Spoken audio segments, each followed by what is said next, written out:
say don't forget about.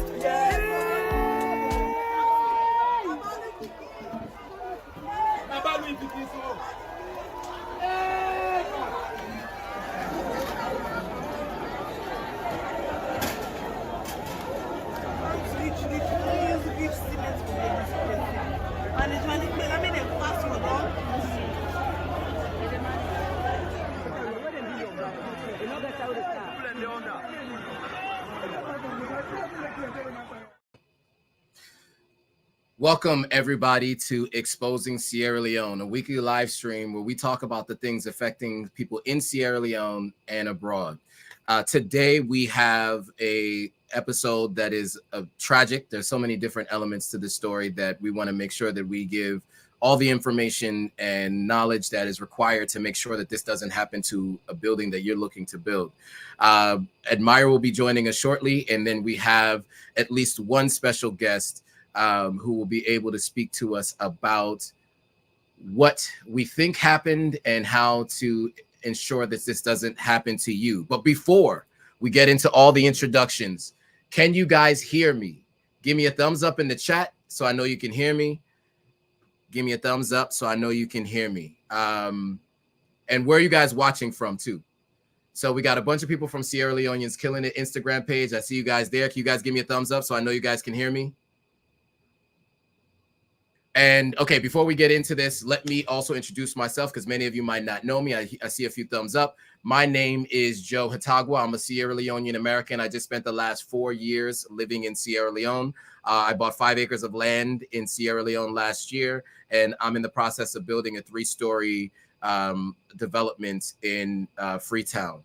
And so in a moment here, we're going to start talking about these stories. But before we do, let me give you a little bit of insight into what actually happened, and then I'll introduce our guest. So today we're going to discuss the tragic building collapse in Freetown, Sierra Leone's capital. On September 16th, 2024, a 7-story residential and commercial building in Shell New Road in eastern Freetown collapsed, resulting in at least 9 fatalities, including 3 children under the age of 5. So rescue teams have been working tirelessly, managing to save 16 individuals in total, including a 4-month-old baby, while others remained in critical condition.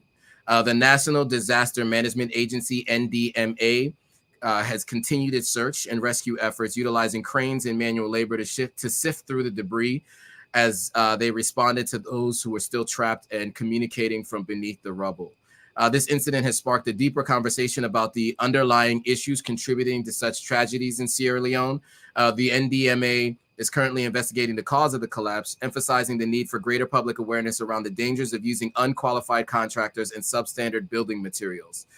They have plans to conduct the vulnerability assessments. The agency aims to prevent future collapses. This disaster highlights the challenges faced by Sierra Leone, where inadequate construction practices and materials pose serious risk to public safety.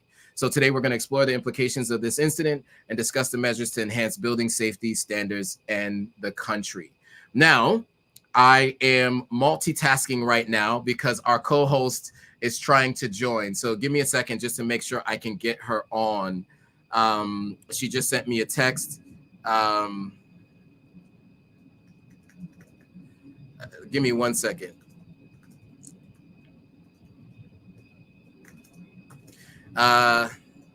Sorry, I'm typing and talking at the same time. You know what? Let's do this. In the meantime, let me bring on our guest, Ibrahim. He's my contractor. Ibrahim is my contractor. Ibrahim, do you want to do a quick introduction and tell everyone where they can find you? Yeah. Hello. Good evening, everybody. So, my name is Ibrahim Hadin. I am an architectural designer and also a building contractor here in Sierra Leone in Freetown. I am the head of operations for Bramtech Sierra Leone. It's a construction and design firm. We're based here in Freetown, our office in Sussex, and we're also on social media. On Instagram, it's Bramtech Designs. So that's where you can get the rest of our contact is on there, our phone number, WhatsApp. You know, but I'm happy to be here. I mean, in a way, sad to discuss this, but it's good that we pass on the information and see what we can do. Absolutely, and I appreciate you joining. I know it's late over there. Yeah. So you know, we'll try to keep you on for some time, but we'll make sure to be cognizant of your time. I'm just going to mute your mic a little bit just because of some of the background noise. So just when you want to talk, we'll unmute and have you join. So, so as I mentioned before, so our co-host Admire will be joining shortly. You guys are all familiar with her, especially if you guys are following the Sierra Leone Killing It's page. So she'll be joining in just a moment.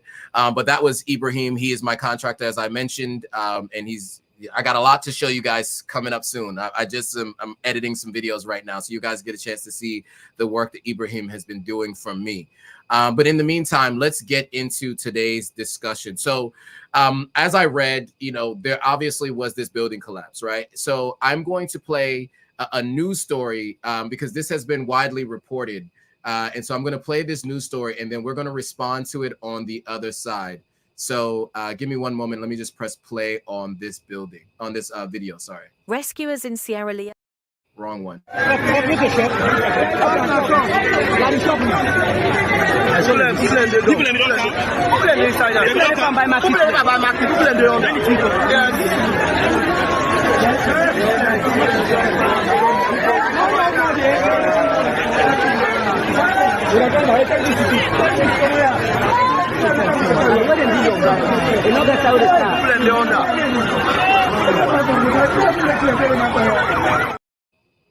All right, so the first video I showed you was a video from down below. That video is from up above, and you can see how bad this was. So let's talk a little bit about, you know, I guess from your perspective, Ibrahim, because you're on the ground there in Sierra Leone. I'm sure people sent this to you, and you have been talking to some folks, not as well as your own personal knowledge, but you've been talking to people about this. What do we think, from your perspective and your conversations you've been having with people, has actually even caused this collapse in the first place? Well, this kind of accident or incident, it's like many others that's happened, especially this year, indicates that we really have to understand like what's happening now. This is a reaction from mistakes that have, you know, things that have been going on. And when it comes to the structural, you know, failure itself, it has to do with a lot of things, but there are very main things that we have to address. One, it has to do with the site locations, understanding the site locations. Two, it has to do with materials, substandard materials. Three, it has to do with the workmanship, the workers, the people who are involved. Are they qualified enough? But there are so many other, you know, technical aspects, you know, reasons that are part of the reasons why these buildings are collapsing in this way. And one thing I noticed with all the buildings is that you find like 5, 6, over 7 reasons, or you know, what I would call suspects of, you know, possible, you know, something that you would say would raise questions, and you find them in every collapse, every accident is there. So it tells you that there's a common, there's a path, there's a common, what I say, it's everywhere. You notice that this has been done by people with the same mindset, same mentality when it comes to the workers. So it has to do with location, it has to do with materials, and it has to do with the workmanship, the workers. So to make it brief, those are the 3 main reasons. Okay, and I know that you had invited another guest on to kind of help describe and discuss some of these things. I want to bring him to the stage so he can introduce himself, and then also if he'd like to give his additional thoughts as well. Okay. Hello. Okay, so Abdul. Hi, Abdul. Nice to meet you. Thank you for joining. I appreciate you joining. I don't know how much of Ibrahim's mention that you got there, but I just asked him, you know, well, first, can we do a quick introduction? You're a civil and structural engineer, but do you want to do a quick introduction of yourself for the people who are watching? Yes, please. So I think I just got the last part that Abraham was talking about. I think I got the last couple of points that he made. But regarding me, I'm Abdurrahman Gajiko. I'm a civil and structural engineer. I've practiced in Malaysia, in Sierra Leone. I'm currently in the US. So I think before this, I also contacted Abraham regarding, us as professionals, like we have a responsibility to play here because as you see, when things like this go wrong, the people start pointing fingers. So Right. that is where us as professionals we need to come in and, we take some of the responsibility, of the things that are going wrong, but also educate the public, so they know, because it's a bigger issue, other than pointing fingers and stuff. Right. And when you say we, you mean the broader community of engineers and contractors. To be clear, you are not the contractor that worked on this. I just want to make sure we make that clear. Yes, very, very clear. So us as professionals, it's the architects, it's the contractors, it's the engineers, us as professionals, we need to take that responsibility, because there's a lot of things that need to be done. There are laws that need to be passed that, that I know of that, for example, the Sierra Leonean institutional engineers have been trying to pass, they've been lobbying government, it's a lot of them have not been successful. So there's a lot of things that needs to be done that we need to do as professionals. We need to do more, obviously, to get those laws passed, to make sure that people don't bypass the process. They go through the right channels when they want to build, when they want to construct, But also, we have to educate the public about their responsibilities. A lot of people don't know. They don't even know what's the difference. What does an architect do? What does the structural engineer do? People don't know all of these things. Why is it important for you to go find an architect to do your designs for you instead of just, going to someone like a draftsman who just probably just learned Revit on YouTube, and he's just drawing plans everywhere. So we have to create that awareness, go through the right channels, find an architect. If someone has gone to school for 3 to 5 years for something, there is a reason why. So you cannot skip that process, And moving on from there, after you've got your architect, why do you need the structural engineer? All of these things, a lot of people don't know the implications, the broader implication of this. Yeah. Okay, that's fair, and that was good insight to give. I think people should know that, especially if you're working with someone, you should be introduced to all those people. So, on that note, I want to turn it over to Ibrahim really quickly. I want to ask him about that. So, Ibrahim's my architect, by the way. So, Abdul, you and I haven't met yet, but Ibrahim is the architect that was not my architect. He's my contractor. He's doing all of the work to build a house that I'm working on now, and so he is my fourth contractor in Sierra Leone, which is the story that we've all heard all too many times. And so, Ibrahim, the reason why I decided to work with Ibrahim is he's built 2 houses for a friend of mine. And so he became highly recommended. And so I decided to work with him. So Ibrahim, you know what? Before we do that, before we bring you on, I do want to bring on Admire. Admire's here. What's up, Admire? Okay, we don't have audio for Admire just yet, so we'll give her a second before her Admire for her audio to be able to kick in. But Admire is obviously the co-host of the show. So Ibrahim, did we lose you, or were you able to hear all of that?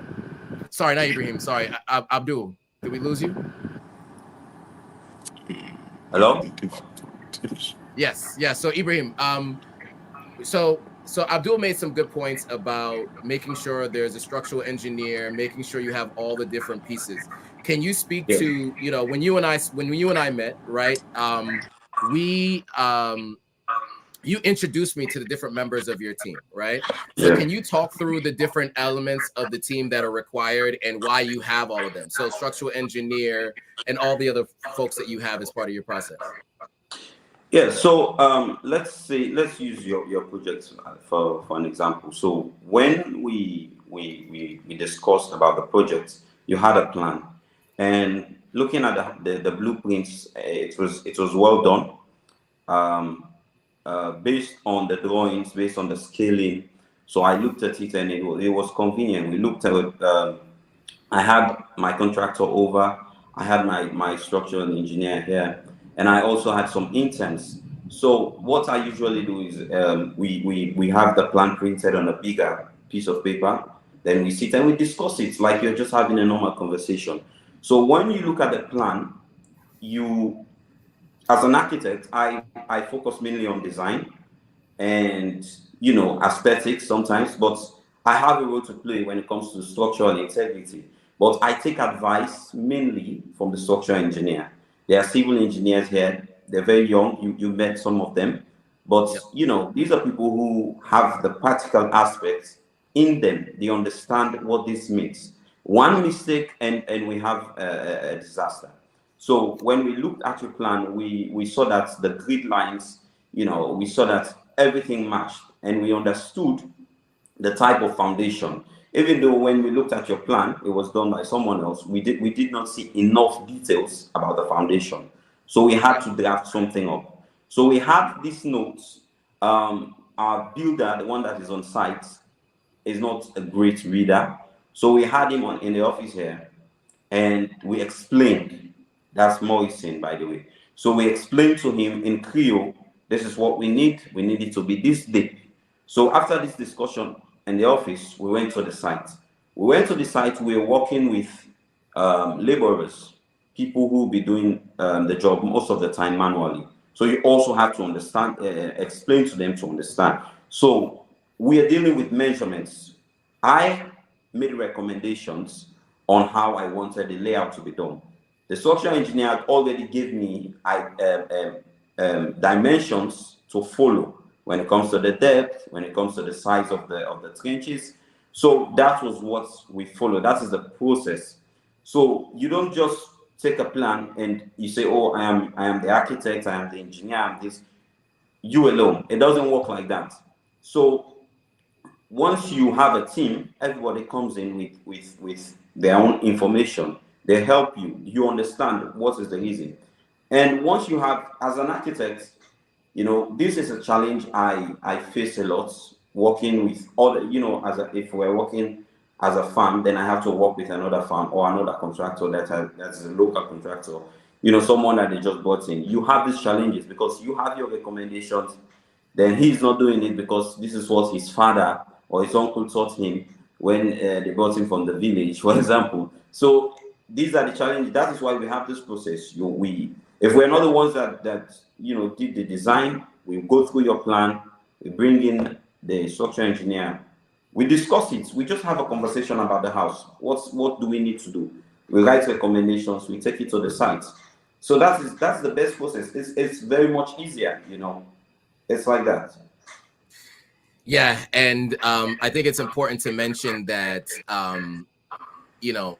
we areas of the plan weren't able to be done as initially anticipated because of the space that we lost from someone else encroaching on my land, right? So we had to make some adjustments, and you did it all with all of that in mind, right? You made some adjustments. You had to add extra pillars, and different things to ensure that the structural integrity stays there, because this is going to be a 3-story house, right? So I think it's important, because I think as all of us, we might have our mindset on one thing once we start, and especially if you're going to have one architect do it and then you have another person that's a contractor that's building it. What I appreciate is Ibrahim was telling me from the beginning, there's some areas where we're going to have to cut some space. It's not going to work like that because somebody encroached on your land after the architect had originally drawn it. So the space was a different space that he had to work with, right? So you and I spoke through all the different potential changes. Even with the staircase, there was less space for the staircase, so the staircase has to be done a little bit differently. Okay, so with that being said, I know we don't have you guys for that long. I know it's late over there, Ibrahim. But Abdul, I know you mentioned laws that need to be in place. So Ibrahim, I'm going to put you on mute for a second to go to Abdul. So Abdul, you mentioned laws that might need to be in place. Let me say this, just as my personal experience, and then you could talk about the laws. So I was told that I needed to have someone come to the site very early on and do an inspection. look at the plan, do an inspection. I paid $600 back in 2020 for all of that to be done. The person never showed up. Still to this day, I call and call and call. The guy still works there, never showed up. So I know a lot of people do skip this part of the process, and I'm not too sure they would be able to tell me anything that would be structurally challenging with the land itself. Anyway, I think I'm okay with who I've been able to talk to about this process. But you talked about there needing to be laws in place. Can you talk about what's in place today and what you think should be implemented? Especially since you've built in Malaysia, you're living in the States, you've seen different countries do different things. What do you think is missing from Sierra Leone now that could have potentially caused this building to collapse in the way that it did, outside of what we've already spoken about before? Okay, so the way any developed country works, let's say let's not go far away. Let's just say even in Ghana, in Africa, in countries like that. So in a country where the system works well, now if you happen to construct your house without going through the right channels, without finding an architect that is gonna sign it, without finding a structural engineer that is gonna have that signature, and you go ahead and build that house, they will break it. They will break it. They will bring it down. In countries where the laws are actually working, because it's a potential hazard. You're dealing with the lives of people, so we need to get to this stage where where the people know that some of these laws are in place. Just like you said, you paid someone from the ministry to probably come and do the inspection, but they never showed.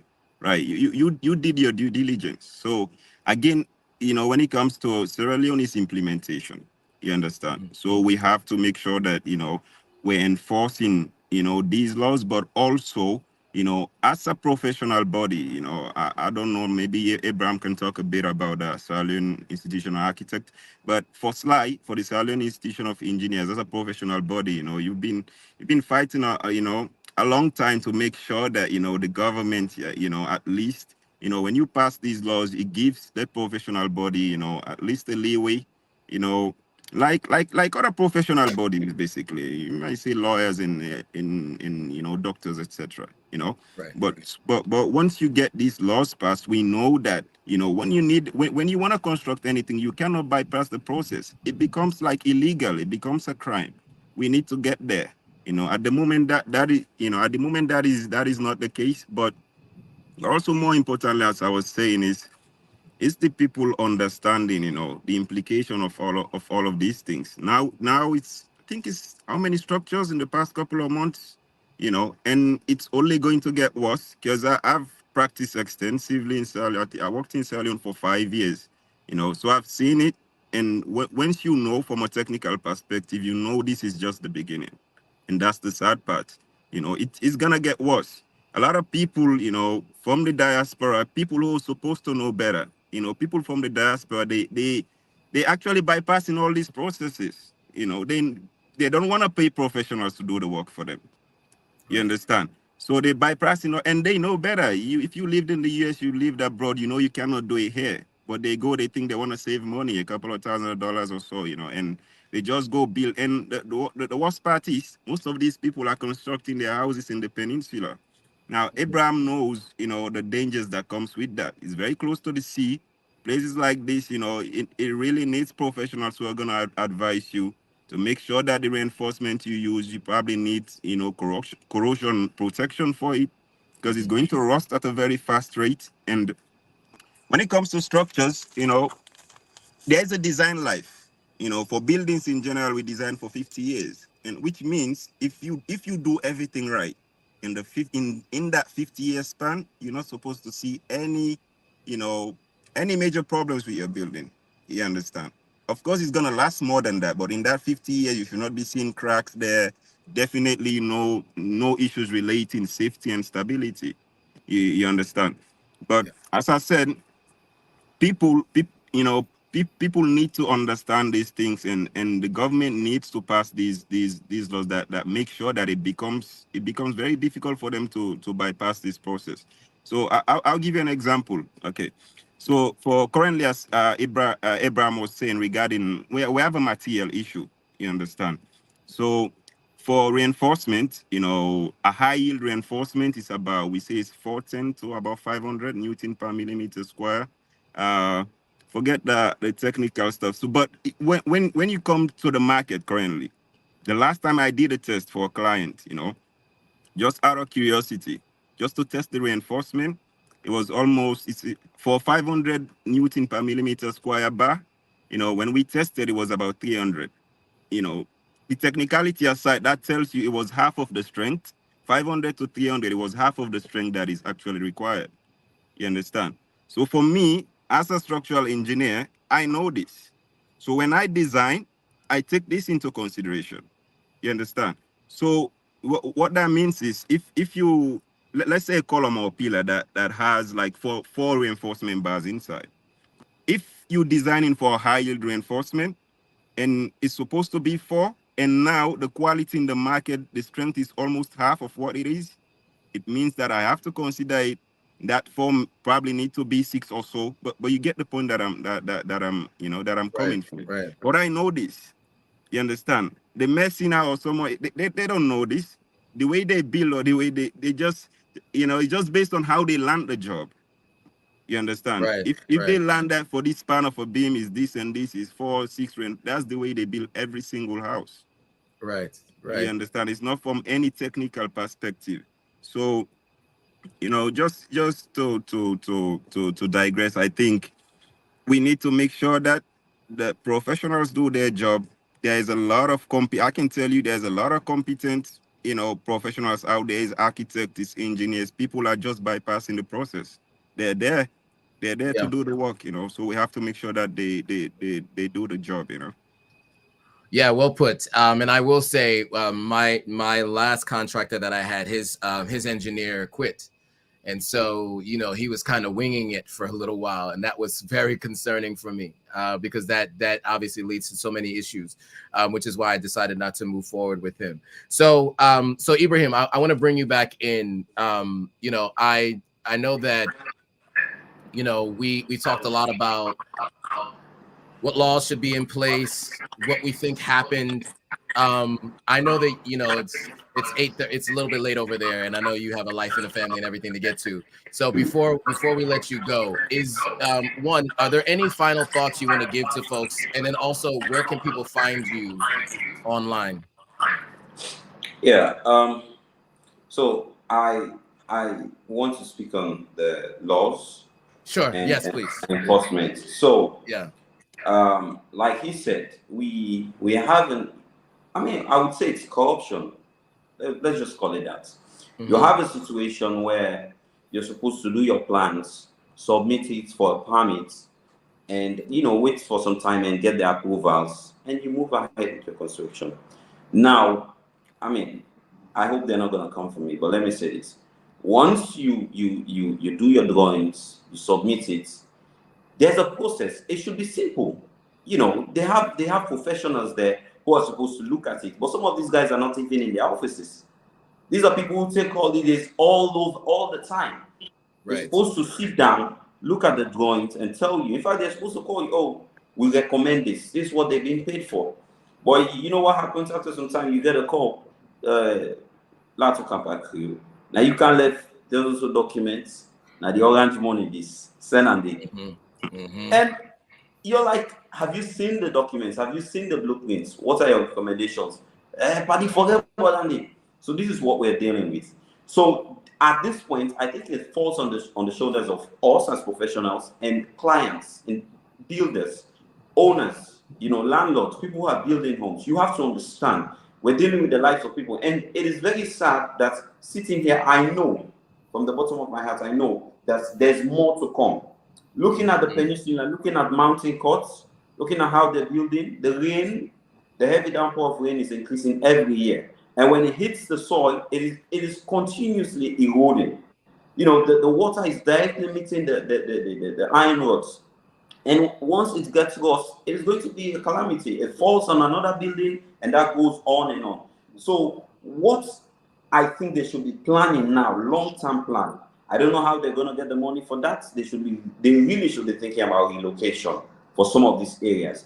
I spoke about location. The location where you buy your land, you have to make sure where you buy your land is not an area where it's prone to natural disasters.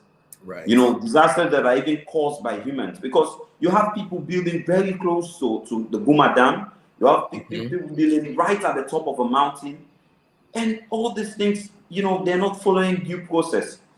Now, when we talk about the materials, you have a situation. Here's what happened recently, based on what I did, the research I did. We had iron rods coming in from Turkey, and there was an increase in the price globally, I think. So what happened was, instead of getting iron rods from Turkey, some people started getting iron rods from Guinea. You know, Guinea, they have a lot of iron ore deposits, and I think they process their iron rods as well. So they started getting it from Guinea, selling it at the price of the iron rods coming in from Turkey, which has a very weak tensile strength compared to the original type of iron rod that was coming. Even the size has reduced. So when we talk about law, we're not only talking about coming to the site. We need government officials, we need the institutions, we need country planning. There's a whole ministry for that. We need these people to actually join forces with the trade ministry and actually go to the shops, have supervisors supervise the materials that are coming in. Randomly, you don't have to call them, you just have to show up, check the materials. You know, so this is the situation. So you have to check the people that are supplying the materials and how are these materials being used. Now, when we talk about this particular building, I went to the area. What I noticed was that building was not even supposed to be in that place with that kind of height. It is not supposed to be there, because what they did was plan to build a 2-story. They said, "Oh, I've gotten some money now. Let me make it 4. Let me make it." You know, this is the mindset, and there is no plan. There is no blueprints, and even if there is, or even if there was, they will never sit and say, "Okay, now that I've decided to make a major alteration, I should call in an architect to say, okay, this is what I want to do. I've gotten some money. I want to add so. What's your advice?" They never do that. So it falls more on the shoulders of clients. So if you're working like this, you're putting the lives of your family in danger, your tenants in danger. The soil, it's so weak. The depth of the foundation, you know, you just look at it and you know this was not done properly. When I held the blocks like this, it was coming off my hand. The sand, yeah, you could feel.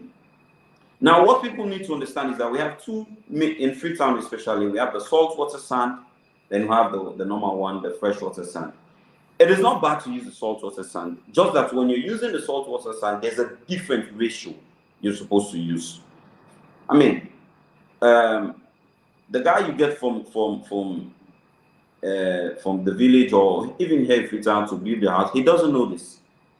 But the thing is, they have the skills, but they don't have the knowledge. That is why you need professionals to come in and direct. Because really, if you say you're going to pay people, because that's the whole thing, people don't want to pay. So sometimes just have an actual architect, a civil engineer, a social engineer, you pay on the site, put them on retainership. This is my advice. Put them on retainership. They come in, they check what's going on the site, and they move.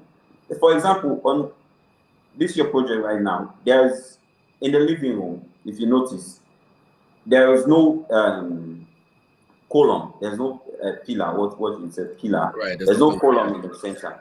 According to the plan, there was supposed to be one. Well, I had concerns with the space.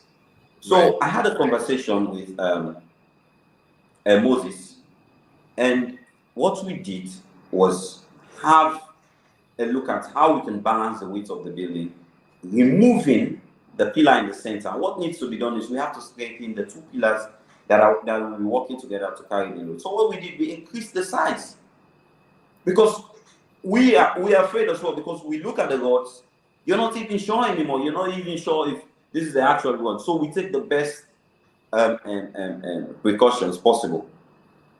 So these are some of the things that has to be done. Enforcement has to be done on when it comes to the building permits, people selling building materials, and people that are actually doing the building on site.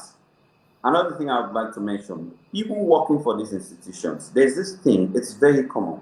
You have people working for lands, and they have no idea about lands. They have no idea about soil topography. They don't know what they're doing. They're just there to check, to just be visible. Oh, I came here, and they draw a big X on your property. Why? There's no reason. You don't have a letter. And when there's a problem, you see all sorts of people coming in wearing safety equipment, taking pictures. It doesn't make any sense. Right. I mean, when it comes to ratio and mixtures and all these things, as a professional, I tell you, you have situations where you have to change your okay. Let me tell you something. What happened when you look at the video of the collapse? Did you know that the floor, the thickness of the floor was over 6 inches? Okay. Over 6 inches, and you have the iron rods about 9 millimeter. You have like 8 inches floor that is carrying shops. They're loading what is it? Crude oil, I don't know, gasoline, all this type of thing on top of it. It is too heavy. It's like a very thin boy trying to carry a very fat guy. It doesn't work. It's common sense, but at the end of the day, it's technical. So this is what I have to say. I have a construction farm down. It's Bramtech SL, Bramtech Design. So if anyone wants to reach out for consultation or look at the project, you can find me there. Like you said, my wife is talking about dinner. So, okay, man. Okay. Well, Ibrahim, I appreciate it. And it's Bramtech SL. I will put it in the chat. Let me see if I can find it really quickly. And put it in the chat. So you guys can go follow Ibrahim and Bramtech. You'll see my content in there. It's Bramtech_SL on Instagram. You'll see my house is one of the ones that you'll see in there. I'm putting it in the chat now. So you can follow him and reach out to him if you have any questions and if you're looking for a contractor. So thank you, Ibrahim. I know it's time for life. So I appreciate you for showing up for this live stream, but we'll catch up with you again soon. Okay, thank you very much. Bye, guys. Right, thank you. Thank you. Bye. Thank you so much. Bye. So Amaya joined us. Amaya has a personal story that she's going to share with us. But before she does, and we can talk about how you guys can help with some of the victims of what's happened. Abdul, I know you've shared a good amount of time with us. You shared a lot of information and insight. Do you have any final words or any final thoughts before we let you go? Yes, please. So finally, what I would say is let the government do their job, let them empower the professionals so we also will be able to do our jobs well. And to the people, please don't bypass the process, you understand? And and this is a general advice for anyone in Sierra Leone, because when this disaster happened, I see people pointing a lot of fingers. Oh, the engineers are incompetent, the architects, all the professionals, And I can tell you, as I mentioned, I've worked in different places, including Sierra Leone. For any field of engineering that you're looking for, they are competent, very, very competent engineers. They are very, very competent professionals who can do your job in Sierra Leone. Most of these people, they all practice abroad and went back home. They are there. But the question is, do you want to pay for the services? People don't want to pay. That's the big issue. But the professionals are there. People are just bypassing the process, So please find the right professionals. It's not difficult to look for. They are there, and pay them to do the right job for you. Because you might think you're saving money now, but in the long run, it's going to cost you more. You understand? Because once your buildings start collapsing, then you have to think about retrofitting. Retrofitting is very expensive. And as a structural engineer, For 5 years, half of my work was doing structural integrity assessments. Now, what that basically means is, let's say you've built a building, you've been there for 10 years, then you start having issues. Now, I have to come check what are those issues and find ways to make sure that your structure is safe. So in the long run, it's gonna cost you more money. And that process of fixing a building that is starting to fail is more expensive than actually doing the construction right the first time. You understand? So that would be one. Then also, you know, we have to build for purpose. That's why the professionals are there. I'll give you an example, you know, for people who travel to the provinces, in Bo specifically, you know, so when we design, every structure is different. You understand? Based on the needs of the structure.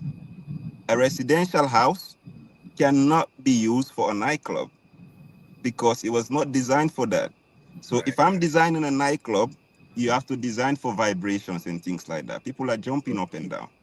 I know this as a professional. You're messing out wherever you give outside, they don't know these things.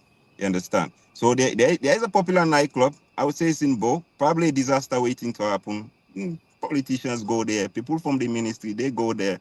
I'm not gonna call names, but you know, it was a building basically that was repurposed to a nightclub. So, well, you and I need to talk because I go to a couple of nightclubs in Bo. So please tell me afterwards because I need to know this. It's a big issue, you know. So it was a building. Someone just woke up one day, say, okay, I want to use this residential building for a nightclub. That's it. But this building, as I said, was not designed for a nightclub. It's not the same.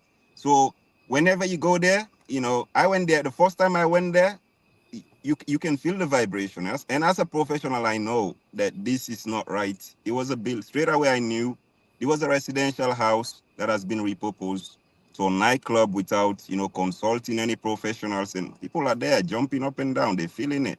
You understand? I'm sure government officials, they know what I'm talking. I'm sure they know the place. I'm sure they go there, you know, but they're not going to do anything until there's another disaster. So let the professionals do our jobs. You understand?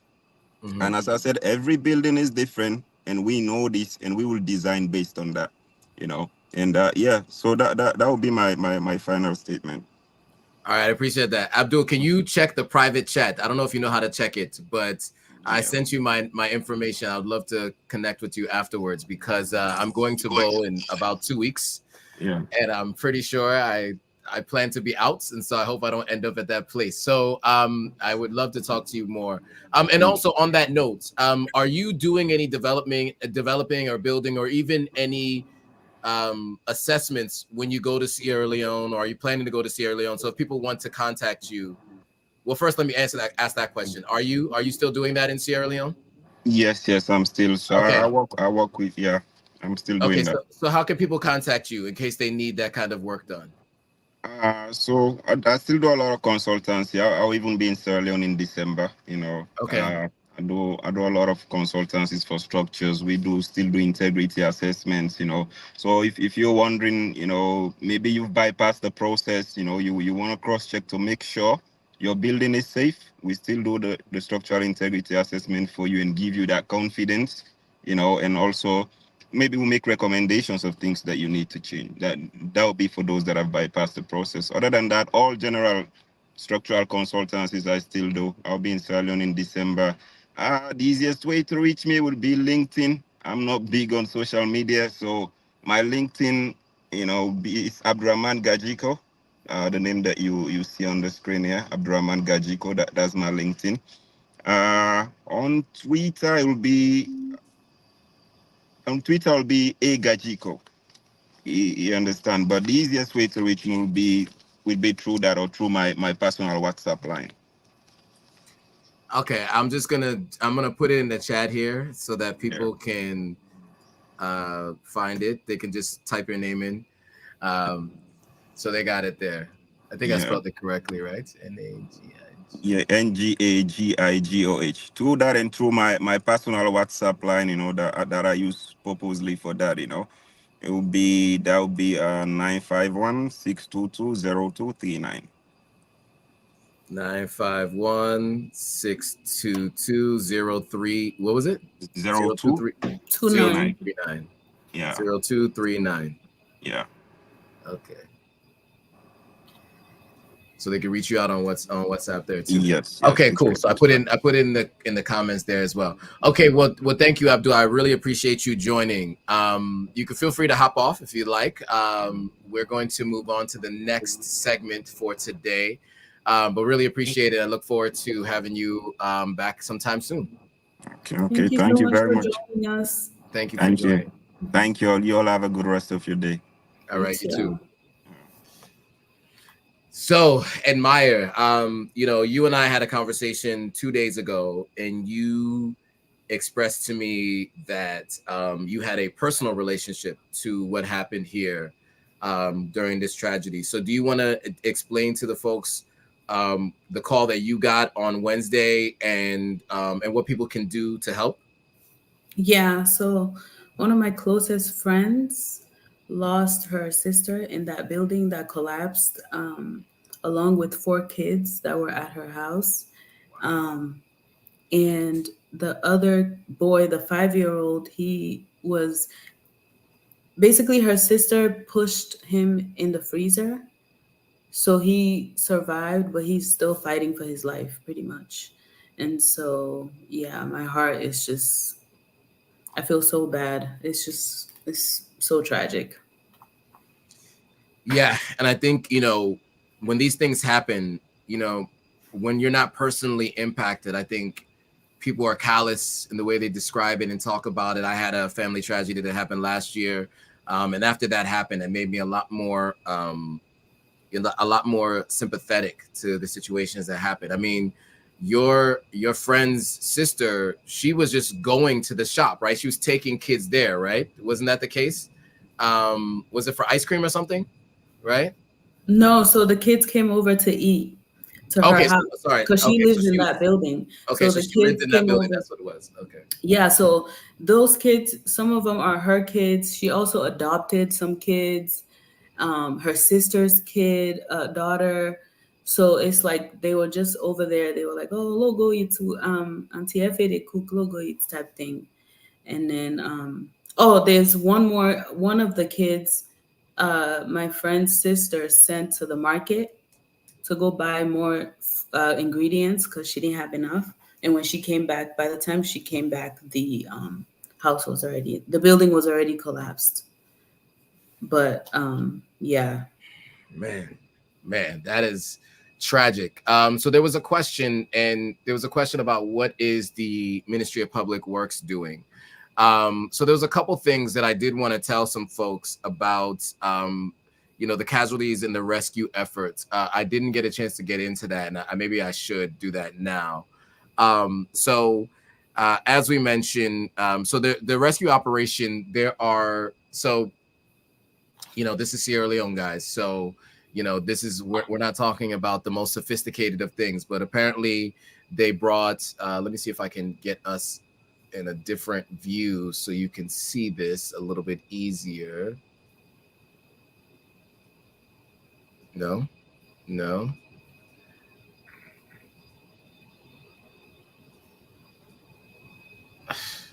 Okay, you know what? Let me do this. Let me just remove Admire really quickly so that you guys can at least see some of it. Okay, I guess it only works as a background. So you can see, you can barely see it because I'm on the screen. Okay, well, anyway, there's 2 cranes. You can kind of see the 2 cranes. Sorry, they're trying to use these 2 cranes to get through the rubble. They've been deployed to assist in the operation. Initial rescue efforts involve teams using picks, their hands, to sift through the debris. Rescuers have been climbing through the rubble to search for survivors. The initial report on the 17th, which is about 5 days ago, was 9 fatalities, 2 adult males, 3 adult females, 2 girls under the age of 5, 2 boys under the age of 5. The survivors at that time were 7. There were 5 that were receiving treatment and 2 that were at one hospital and 2 that were referred to Choithran for medical care. They couldn't figure out the total number of the rest that were still under the rubble. Mm-hmm. A couple things. The emergency response. So the National Disaster Management Agency had been actively involved in coordinating rescue efforts. So they deployed rescue teams in search for survivors to trap under the rubble. Casualty management officials have confirmed the number of deaths. The ongoing search efforts were happening with that team. An investigation is still slated to happen. Obviously, we talked about it a little earlier. It's likely poor construction efforts, poor construction, low quality materials, etc. Public awareness. Brima Sise, the head of NDMA, has emphasized the need for increased public awareness about the dangers of using unqualified contractors and substandard building materials and future prevention. The NDMA has indicated plans to continue conducting vulnerability assessments to help reduce the occurrence of building collapses worldwide. While the government's immediate focus appears to be the rescue and recovery, there are indications that they're also looking at long-term measures to prevent similar indications from happening. The vice president visited, the mayor visited. They all said similar things. You know, this is a tragedy. We need to do better. The hope and in our prayer is that they actually do make these adjustments. Right. Wait, what about the owner of the building? So there's been no talk about the owner of the building and if they will be implicated in and that fall, if they're going to be determined if they're at fault currently. There's no currently discussions about that. That doesn't mean that it won't happen. But what you also find in these situations is somebody who has the money and has the cash to build a full 4-story building probably has a lot of relationships in government. And even if they are decided to be at fault, they likely will not be held at fault for this situation, just knowing how Sierra Leone works. It's sad.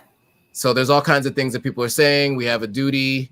There should be occupancy permits. I think talking about that club in Bo that he was talking about, he was saying that the guy should name the club. If I find out, I'll let you guys know in a future discussion. You know, Aka says, of course, the building owner should be held responsible.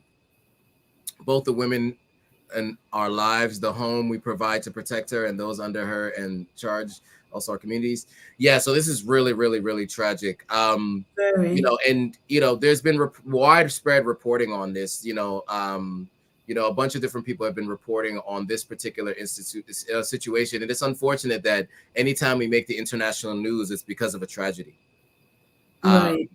You know, that is not the way that we as Sierra Leoneans should be remembered or known.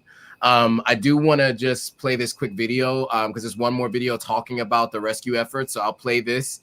And then after that, we'll have one more quick story. And then Admire, maybe we'll check in with you if there's a way that people can help out. But let me go to this video really quickly and we can give our responses on the other side. Rescuers in Sierra Leone are continuing to search for more survivors after a 7-story building collapsed in the capital, Freetown, killing at least 10 people. The West African country's National Disaster Management Agency, NDMA, said 7 people had been rescued from the rubble on Shell New Road so far, but more people remain trapped. It added that some of those in the rubble had been able to communicate their locations to the rescuers. The building in eastern Freetown collapsed between 1100 and 1200 local time, 1200 and 1300 BST on Monday, the NDMA said.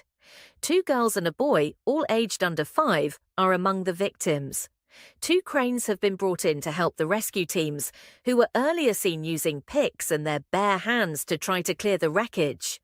Local resident Mohammed Kamara wept as he told AFP news agency that his wife and 3 children were trapped in the rubble. The cause of the collapse is being investigated. The building was used for both residential and commercial purposes, according to initial assessments conducted by the NDMA.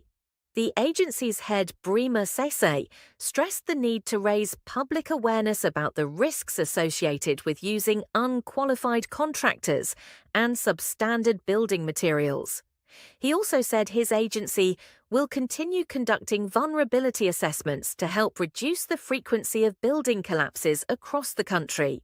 Sierra Leone is one of the world's poorest countries, and buildings are often built with substandard materials. Subscribe to our channel for more updates. Okay. Always have to throw in Sierra Leone is one of the poorest countries. That's always how they do these things. I do have to run for a quick second, I'm going to leave you on the screen. Do you want to just speak to how people can help? I don't know if you got that set up yet.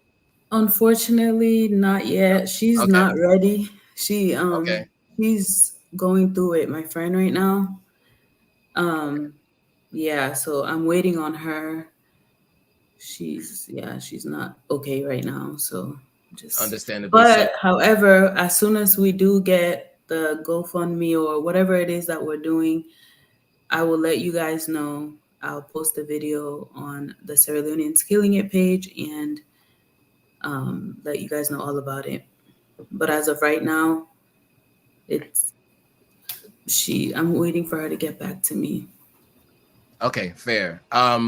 I want to finish this live, but I have to grab something really quickly from the door. So I Admire, maybe do you want to speak a little bit about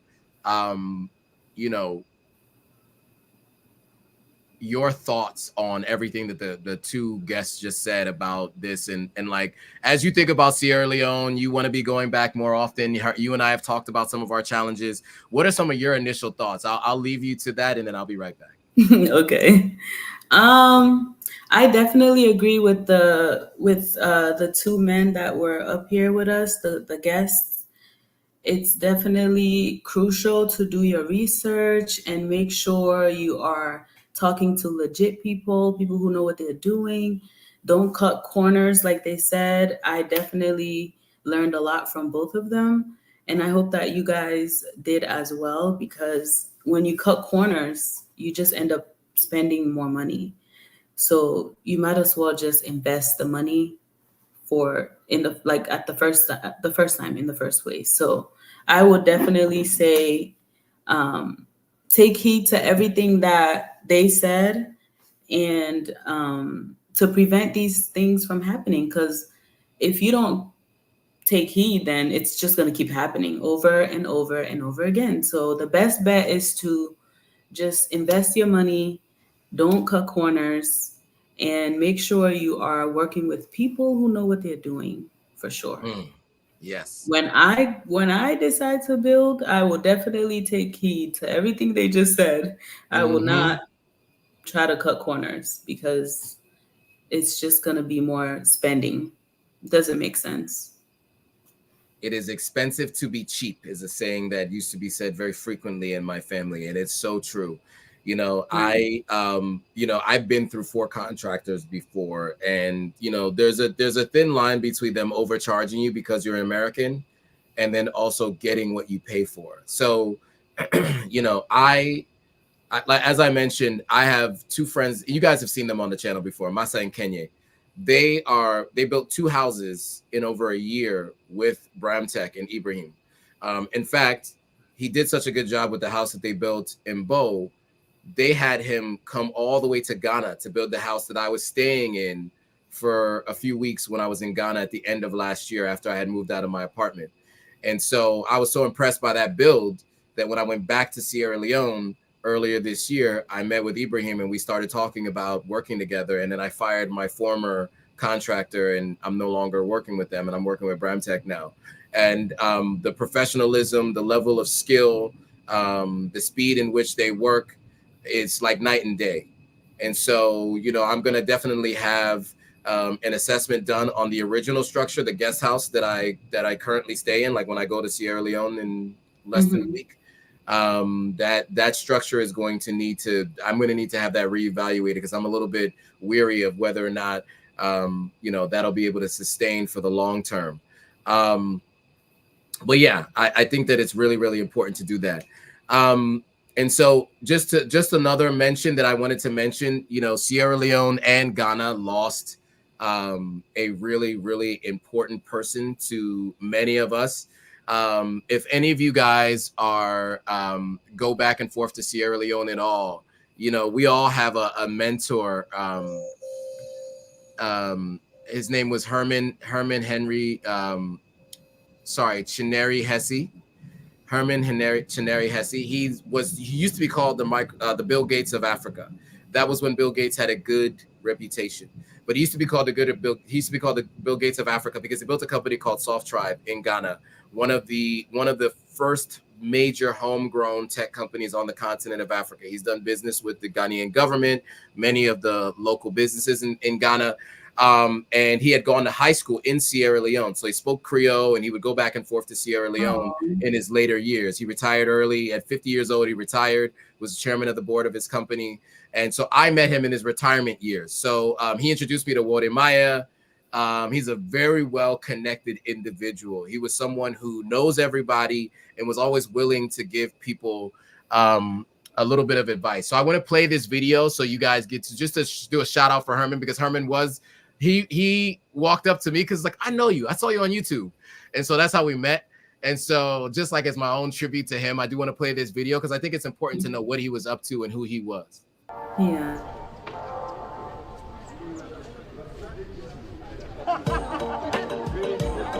Friends, Robert's countrymen. You are invited here today because, as many of you know, I've been working on an audiobook project.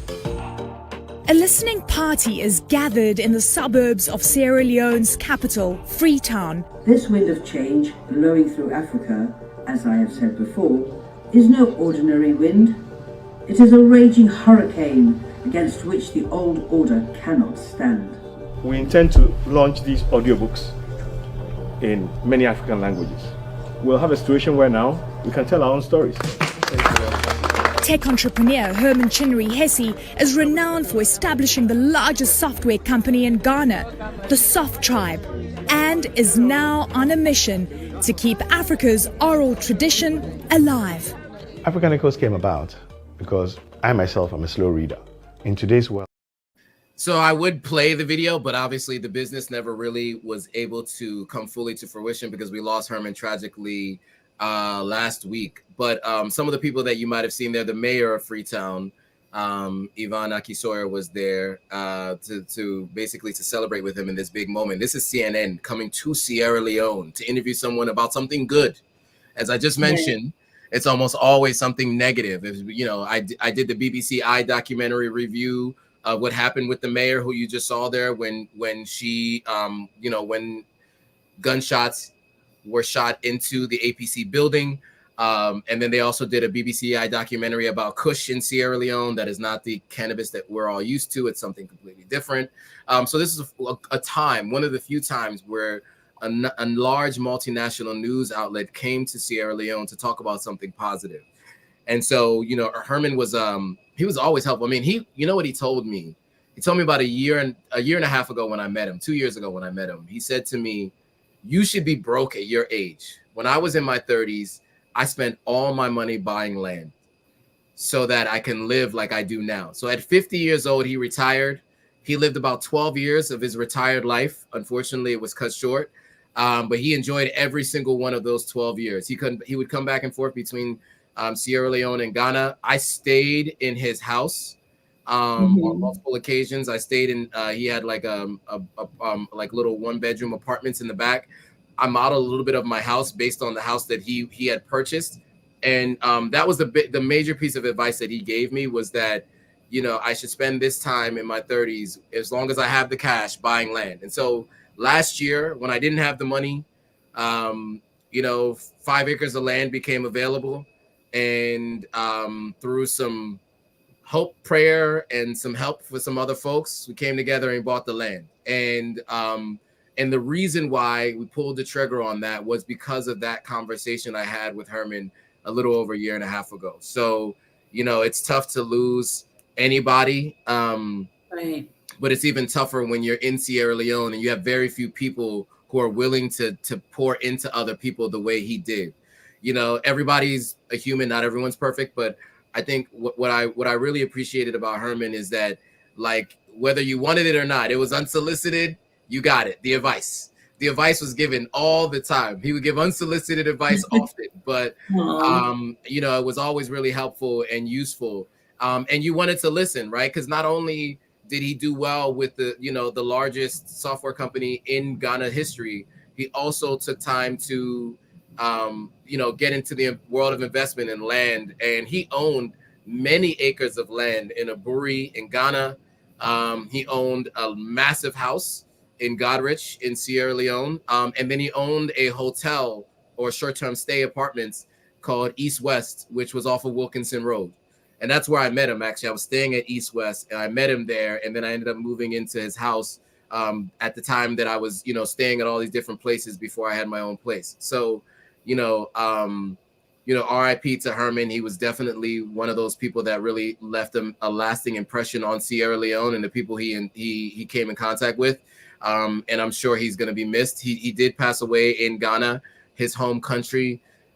His wife lives there, and I know that his children will be really missing him a ton. But he did leave a legacy, many assets for them. So at the very least, they will have that solace to know that they have that moving forward. So yeah, I did just want to report on that because I thought it was important, and for all of you to know, there are folks like that in Sierra Leone, and if you come across them, cherish the time you get with them, because tomorrow isn't guaranteed, for sure. Right. Oh wow, may his soul rest in peace. Absolutely. That's amazing. All he did. And he and I guess a little bit more of his biography, because he and I would talk about this a lot. I think his mother, if I'm not mistaken, she's also a well-respected professor, by the way. She at the time, I think, worked for the UN. And so he spent his high school years in Sierra Leone. So he grew up in Ghana, spent his high school years in Sierra Leone, went to college in Texas, and then moved back to Ghana to build Soft Tribe. And that's a very rare instance where people leave the continent and move back. And he was one of those early folks who did that. And so in the early 2000s, he's back in Ghana building this company, Soft Tribe, to be what it was. He had a great exit, was able to leave as the chairman of the board, and he spent time just doing some investing. And then he had this new project, African Echoes, which unfortunately is on pause indefinitely at this point in time. But the idea was to take these oral traditions from Africa and put them in audiobook form. These things that we lose over time, through language. And he was going to translate it into different languages. So the way those stories can be told in French, in English, in German, in Mandarin, whatever, Spanish. And these are stories that were originated in Africa and would be able to be told. And those who tell those stories can get credit for them as well. I think that's important too. Obviously they didn't originate the stories, but to ensure that was the whole plan. And unfortunately, it wasn't able to come to fruition, considering his untimely death. So yeah, that's that's a loss that we had. Obviously our group chat, was many RIPs to him in the group chat. I got a phone call on Wednesday about it, and some people are very distraught about this loss. I mean, he was changing people's lives just through communication. You never know how much the advice that you could give someone can really uplift them. Uplift them and help them get through any business challenge. Because it's for build business as Salono. Yeah, and someone who could speak to you about the challenges of building a business in West Africa, and he was really helpful to me and everything I was doing with Authentic African. We talked a lot. He gave me a lot of unsolicited advice, as I mentioned. And he was also an interesting guy to talk about, like, marriage and relationships too. So we are definitely going to miss Herman. I just texted him last week. That's the crazy thing. Like, he saw one of my videos. He's like, I'm back in Ghana. He thought I was in Ghana, but I'm not. And so unfortunately we didn't get a chance to catch up. But what I appreciate about him is that when he came to Sierra Leone, we didn't get a chance to catch up much, but my going away party in April, when I was going away, he made time to come to my going away party, and we had a little bit of a conversation there. So I'm glad we at least got a chance to talk before he left us. So yeah. So that was the other story I wanted to talk about. Next week, we definitely want to talk to you guys about the new pricing for the airports and potential new internet stuff. I know last I was in Sierra Leone, we went through the list of the fees with the airport. Well, I just bought my tickets to go to Sierra Leone, and trust me, them fees are in there. They're in there. Oh my gosh. $100 of a $900 ticket are in the fees. So we'll talk about that on next week's call while I'm in Sierra Leone. So I'll give you that little bit of a teaser. So make sure you join us next Sunday Yes. At 5 p.m. Eastern Standard Time, 8 p.m. GMT, 2 p.m. Pacific. So yeah, any final words, anything else you want to say to the folks before we go, Admire? I've already pretty much summed it up. Like, listen to those two professionals, our guests, plus your experiences. Just listen and take heed, and don't cut corners when it comes to building, because that's an important thing. That's like, you want it to last. So I've already said that. I mean, I could read a few comments. There are comments for sure. Read some of the comments if there's anything in there that we didn't cover.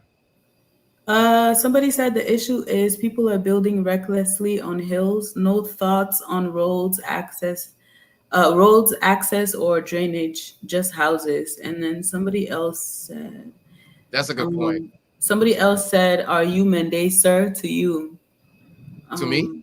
Mm-hmm. Yes, I am. sort of, kind of. You know, here's the thing. I just found out I'm not really Mende, but we were adopted by the Mende. No, so so Hatagwa means tall stranger in Mende. And so that would also imply that we were in Mende. So my great grandfather was Kono. Mm-hmm. He then became chief of Bo. We don't know how he did, but he did. And so that name, Hatagwa, means tall stranger. Unfortunately, I didn't get the tall part. But so that part didn't pass through in the genetics, unfortunately. But yeah, so he was, it is true. But he's my great grandfather. So we are Kono. That's what I found out more recently. So I'm actually not Mende. I am Kono Mandingo. So my father's father was Kono. My father's mother was Mandingo. My mother's mother is Crow from Liberia, and my mother's father was half Creole, half Yoruba. So that is the mixture that makes up me. Oh. And Creole, by the way, is not a indigenous tribe to Sierra Leone. It's a mixture of a bunch of different tribes. So who knows where I actually come from on that side of the family as well. Right. Oh, that's interesting. The real source that you heard about Herman, and Moose says, wow, condolences, appreciate it. Yes. So that is my background, and I'm only finding all of this out in the last year. I always proudly wore the I'm Mende thing. You know, I'm Mende, you know, like that's it. And I would even say I even exhibit some of the traits of Mende folks. But apparently I'm not. So now what are you gonna say? Well, I mean, it's weird, right? Because like I'm technically, I mean, I guess my father grew up as a Mende. He was born in Bo. His father grew up and was born in Bo. And so, you know, they're kind of adopted by the Mende tribe, but they weren't necessarily Mende. And my great grandfather and my grandfather were both chiefs that oversaw the land that the Mende tribe lived in. So I don't know, I'm honorary Mende, I guess. But technically I'm Kono. I know, crazy. It's crazy to find that out, but that is the case. That's interesting. Yeah. So I have two more comments. Yeah, let's get to them. Somebody said statistics should also be contacted to know the number of people that were living in that building. The figures may not be accurate, but it can help somehow. And then my friend, she said, why is there no sense of urgency in saving lives in Sierra Leone? Yeah, she asked that because she was telling me when it happened, like people weren't really doing nothing to go get the people out of the, like from underneath. Like there was no sense of urgency. Yeah, our emergency response in Sierra Leone is not the best, as you might know. So think about this. Remember when Hurricane Katrina happened, how long it took for FEMA and all of them to get there? Oh, yeah. So imagine in Sierra Leone now, if Hurricane Katrina happened, and this was after, 2005 or something like that, when that happened, and it took a while for the helicopter rescues, and I mean, people were there for days. There was all kinds of stories of hospitals where there was all kinds of stuff happening there, like unthinkable things happening. It was days before people were found. So imagine now you take that's a problem, period. Take that to now Sierra Leone. Sierra Leone's emergency response is not the best. The cranes that were deployed, I think, came the next day, right? So, when you have a rescue effort, this should be happening 24/7 immediately, because you don't know what conditions people are under. When people are telling them where they are, their leg might be crushed, their arm might be crushed, they may be under something, like their physical body might be under something. Every minute matters. And unfortunately, we just don't have the proper emergency response system that can act fast enough to save enough lives quickly. It's on the East End, so getting the cranes and everything over to that area to do this stuff, I think, all leads to that. And so, I think that even with a sense of urgency, there are just so many other challenges that lead to delays. But I think you're right, though. I think what was her name? Fatima had said that, right? I think you're right, Fatima. I think that there is, Salone is a very relaxed country. People move at their own speed, and that even includes emergencies such as this. So, when we heard about the mudslide, and that's another example that we didn't even talk about today. From where I live today, I can see where the mudslide happened.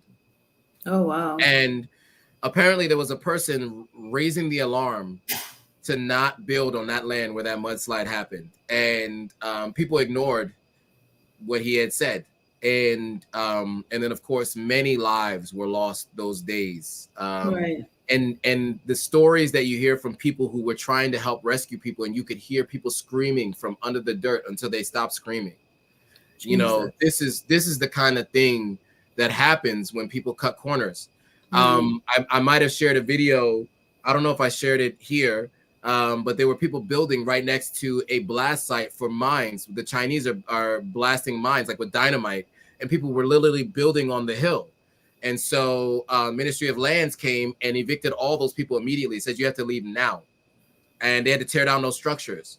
So in some cases, they do make those recommendations and suggestions, and they do enforce things. But I presume the reason why it was enforced was probably because the Chinese company reached out to the government and said, these guys got to go because we got to blow this section up.